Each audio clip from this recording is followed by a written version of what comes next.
Hello guys, this is X-Gun0 and welcome back to another episode of Multiplayer Mondays. Alrighty then, we are here on Pearl Market, the dumbest map from the Dragon's Teeth DLC. This map sucks, as you are going to see in the beginning part of this footage. I get more used to. I haven't played Battlefield in a couple days, so I get more used to playing it again as time progresses in the gameplay.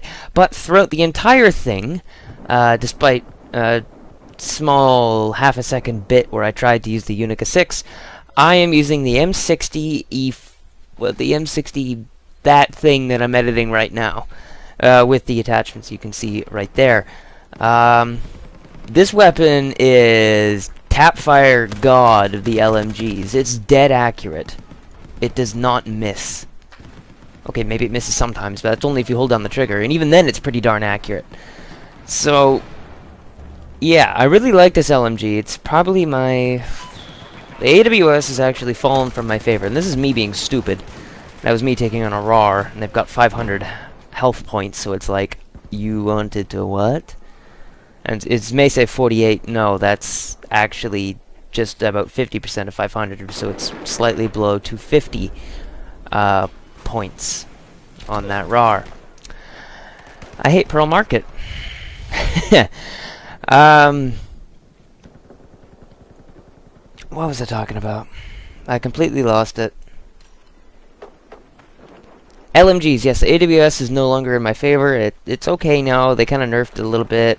I just don't like the vibration that the gun gets when you fire at long range using a scope, so I prefer to use it up close. But Battlefield is mostly designed for far away engagements, despite the fact that the guns are designed for close range engagements. So yeah, that's real. But Dragon's Teeth did try to fix that, and they did a really good job of it. There's no punchline. They did a good job. Pearl Market, incredibly close range. Too many corners. I don't even know how I didn't see the laser light, and how I didn't die. And you may be wondering how I know they're there. Mini-map people. I know no one really runs to the right, so I'm not really expecting people from the right, but I know people are going to try and get to the objective behind me. And this is me trying to use the Unica, and then just... Instead of popping up, I should have popped out to the side. I might have gotten a kill. I would have died there either way, unless I was really lucky with the Unica's headshots, but I don't think so. And why am I using the Unica with possibly the shittiest revolver in the game? Actually, no, that's not true. The shittiest... not the shittiest. A pretty damn bad secondary is because I'm trying to unlock the Desert Eagle for my recon class, because Desert Eagle be powerful. Although the G18 with the recon is a pretty good combo, and I just unlocked that too, so... I don't know, I guess I'll have to playtest them both and kind of figure it out. Anyways, what's been going on? I'm going to give you guys a bit of an update on my computer. I've been talking about computer repairs and updates and fixes and all that stuff, because my computer, my main guy at least, is starting to wear a little bit on, more specifically in the motherboard and processor and RAM aspect. Now, RAM is not something you really need to update these days. If you got 12 gigs, that's pretty adequate for gaming. In fact, that's slightly above average. Average is 8 gigs of RAM right now. I've been reading around on forums, and I like people. There's a rather large amount of people who call gigs giggles, and that, ironically, it made me laugh. So I might be calling gigs giggles now because I like it. It's funny and cute. Anyway, you don't need to update RAM a lot, but my RAM is... I use 2 triple channel kits. My board is kind of an unusual motherboard. It's designed for an NVIDIA SLI, 3 times SLI, and I don't use NVIDIA cards, nor am I using an AMD and Crossfire, so it's kind of ridiculous that I have this board, but it's a really good board nevertheless. Beyond the Grave Kill with a RGO impact, which they are possibly going to nerf in the CTE. They've completely redone grenades. Thank God. They're trying to fix grenade spam, so maybe we'll actually be able to play Metro without it being a camp fest. I don't mind Metro the way it is right now. Grenades, I see them as, you know, it's a grenade. If it's there, move out of the way. Eventually the enemies will come to you. They kind of have to. They would like to play the game. Therefore, if you know what they're trying to do, all you have to do is be where they're trying to go. Haha! That is called an ambush. Anyway. But the motherboard it's a triple channel motherboard. And so it's got 6 RAM slots in it. And the way RAM's designed is that you put it in... Well, my RAM kits are... Well, my RAM kits. I say RAM kits because I have 2. 2 triple channels. Each of them is like 2 gigs. And together, 6 times 2 is 12. So I've got 12 gigs altogether. But it's, the megahertz, the transfer rate on it is 1,600. So it's, a little small. I would like 1,866. And yes, I know you can overclock some stuff. I know I could probably overclock the RAM to get me more stuff out of it. But it's kind of old RAM already. And if I'm going to be replacing the motherboard, I'm looking at a motherboard at least that is dual channel, not triple channel. And that isn't to say that my RAM kits wouldn't work. They just wouldn't work as well as could be acquired from a new RAM kit. So yeah. And I was just kind of browsing the lower there's lots of websites devoted to memory kits because like companies release memory kits 41 kits at a time, which is honestly ridiculous, and there are a lot of companies making RAM, but one company made, what was it, 3,100 megahertz stable non-overclocked memory, and it was a dual channel kit. I think it was like 16 gigabytes, and it was about $2,000, and I was like, well, if I had $2,000, then that would be great, but I don't. And also, it's just in prototype right now, so yeah. Anyway, see this guy T2TMFJ? Yeah, you see him a lot. We kind of have familiar thought patterns, and we always try and go the same route, and then eventually I clue in that all I have to do is figure out what I do, and then I can find him a lot. So yeah, anyway, the motherboard I'm looking at is the MSI Gaming 5 ATX board, and yes, I realize that the Gaming 7 and Gaming 9 AC, or OC, is better, but the Gaming 5 is perfect for what I need at just the right price point. See? Got him again. Actually, no, he got me. This is the first time I got him, and it was payback, and then the rest of the time, I think he gets me once more, and I get him 3 times more. Anyway. Yeah, so I really like that RAM board. It looks nice. I especially like the isolated audio, because audio is incredibly important, especially when gaming. Like footsteps, come on. And a little trick that Frankie on PC in 1080p, I can't remember if he taught me this or if I remembered this, but if you kill someone in Battlefield, teammates shout like, "Oh, friendly down," or something like that, and you just listen for that, and you know where an enemy is, essentially. So audio is really important. But anyway, it's got isolated audio, and my current headset is USB, but I might be getting a new headset, and I want the headset to be a mic jack instead of USB, because mic jack provides better transferred stuff.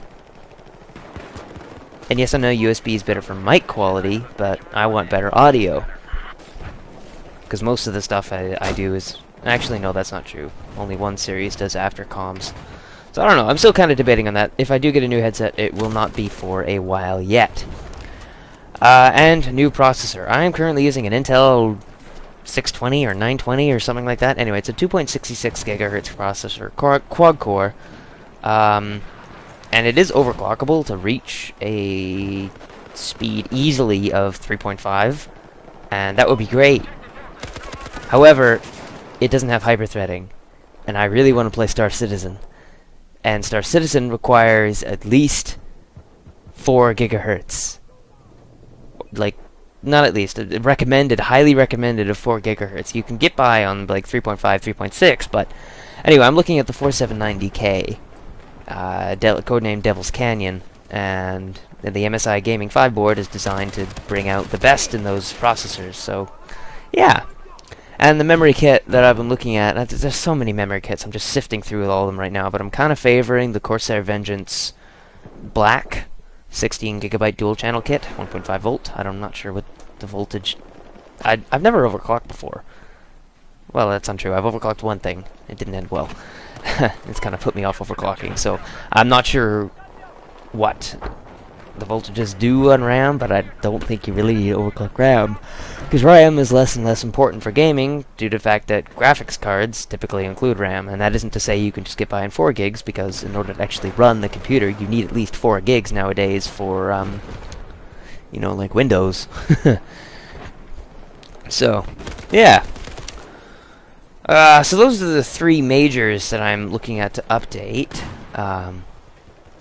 Cooling, all Intel processors come with a heatsink, so I could just use the standard heatsink, but I have been wanting to use water cooling on the CPU, an all-in-one system. I've been looking at the Enermax LickTech, or LickMax, or whatever it is, 240, which is a really good water cooler, and why I chose that is because Enermax is kind of a trusted brand for me, and it uses a shunt technology, which I think is kind of cool, and if you don't know what that is, you can just go look it up on NCIX or YouTube or whatever like that, and you will learn more.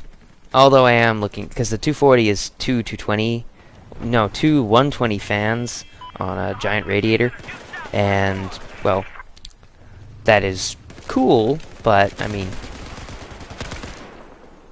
it's big, and that's like an impressive amount of cooling that maybe I don't really need, despite the fact that the 4790K runs kind of hot.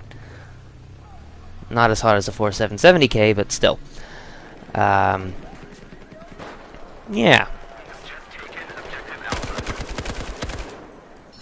Anyway, that was cooling. I could just get a giant heatsink, fan heatsink, but I do kind of want water cooling for the CPU. Simply because water cooling is cool. This is me being stupid, by the way. Do not do that without checking the buildings first. You will die. From either a sniper, an assault rifle, or an LMG. Highly unlikely that you'll get killed with a PDW unless someone's tap-firing the AS FAL. Unlikely. But anyway, and the next thing I want to replace is the case. My case is the Antec Mid-Tower 902. So that's like 900, not 902, that's just 900 version 2, I guess. So it's got a giant, like, 340mm fan on the top, 2 front fans, and a back fan.